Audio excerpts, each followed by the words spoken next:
I never imagined that the night I would discover my wife's betrayal would change my life so completely.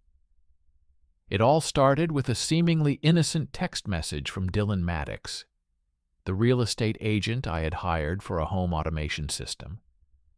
In it, he casually mentioned wanting to see Alicia again. My heart sank. I felt a mixture of disbelief, anger, and an aching sense of betrayal. But I knew I had to stay composed. I had to finish the job, hide my emotions, and watch the truth reveal itself. I tried to convince myself that I was overthinking it, that maybe Dylan's message was just harmless. But deep down, I knew better. Alicia, my wife, had been acting differently for weeks. The way she moved around the house, her late nights, the faint scent of someone else lingering on her clothes. I had noticed all of it, but I had hoped naively that it was nothing. Now I had proof, or at least the first piece of the puzzle. When I returned home that evening, Alicia was in the kitchen, humming softly, as if nothing was wrong. I forced myself to smile, to act as the devoted husband. But inside I was burning. I knew that some things could never be undone. And I decided then that I would not be a passive observer anymore. I needed to reclaim my life, protect what was mine, and ensure that the betrayal could not destroy me. I began my investigation carefully. I installed cameras throughout the house, strategically placing them in areas where Alicia and Dylan were most likely to meet. Every evening I reviewed the footage, recording every interaction, every glance, every moment that confirmed my suspicions. The evidence built up quickly: meetings at motels, late-night visits, even moments inside my own home. Each recording was a dagger to my heart, but also a tool I could use to protect myself. As I collected this evidence, I also began gathering information on Dylan. I studied his daily routines, his business contacts, and his weaknesses. I even managed to install a camera in his office, sending data back to my secure server.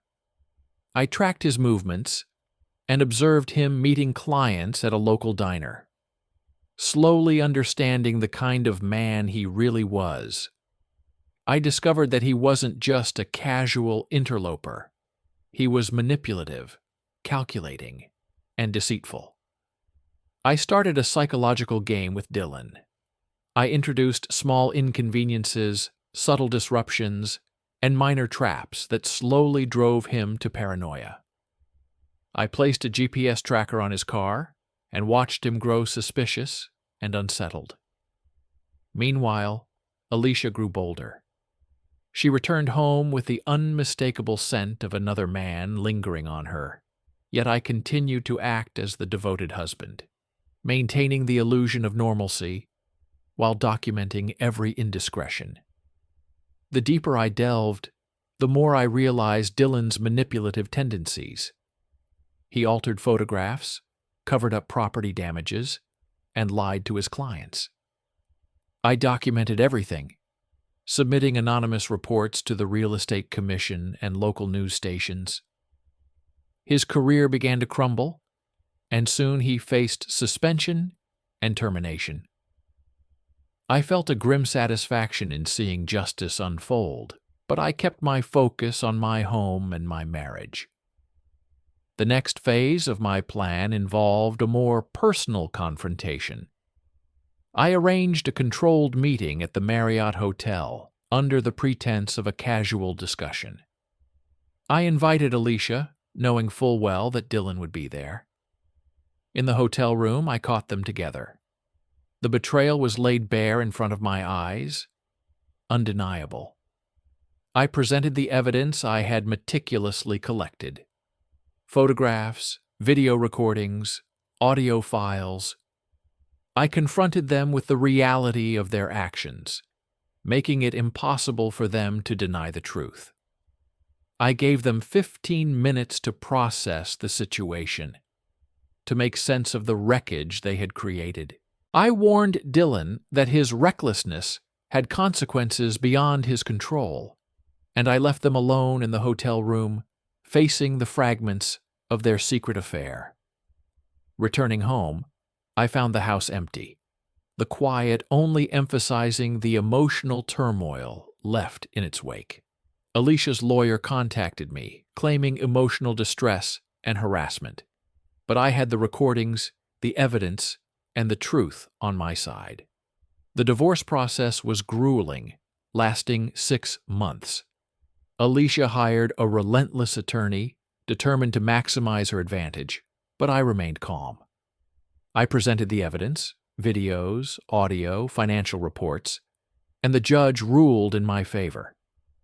Alicia received a minimal settlement, lost the house, and forfeited savings. Dylan moved away. His real estate career effectively ended. I retained my home, my business, and most importantly, my self-respect. 6 months later, Alicia called. She apologized, admitting the affair and the lies, recognizing what she had lost. I did not forgive her. Not yet. I reflected instead on the lessons I had learned. Trust must be earned, betrayal cannot be ignored, and personal boundaries are sacred. A year after the divorce, I met Sarah, a project manager overseeing a security installation. We shared our experiences with betrayal, recovery, and rebuilding, forming a partnership rooted in mutual understanding and respect. Together, we began building new homes, secure systems, and metaphorically new lives. I realized that destruction can sometimes lead to creation, and that witnessing betrayal can fuel the construction of something stronger and more honest. I helped clients who suspected infidelity, guiding them with evidence but also with compassion, ensuring that truth became a tool for empowerment, not revenge. Life gradually returned to a peaceful rhythm. I smiled more freely, laughed without hesitation, and felt an inner strength I hadn't known before. The past no longer controlled me. The memories of betrayal were lessons, not chains. Evenings on the deck became my sanctuary, watching the sunset, savoring the calm after the storm. I understood that my freedom didn't come from punishing Alicia or Dylan. It came from reclaiming my life, rebuilding it with honesty and integrity. The process of rebuilding taught me valuable lessons. Never compromise your peace, act decisively when faced with betrayal, and trust your instincts. I no longer feared the unknown or walked in the shadow of others' actions. My home, my work, and my relationships were built on a foundation of truth. I had chosen to rise above deceit, to construct a life that could withstand betrayal, and to protect the people I cared about without sacrificing myself. In the end, Alicia and Dylan faded into the background of my life, mere reminders of lessons learned. Sarah and I continued our work, creating, protecting, and thriving. I realized that happiness doesn't come from the absence of wrongdoing, but from the presence of integrity, self-respect, and clarity. I had rebuilt my world, my mind, and my heart. I smiled more often, felt lighter, and understood that life, though unpredictable, could be navigated with strength and wisdom. Betrayal had been a catalyst, forcing me to face reality, sharpen my instincts, and build a life grounded in truth.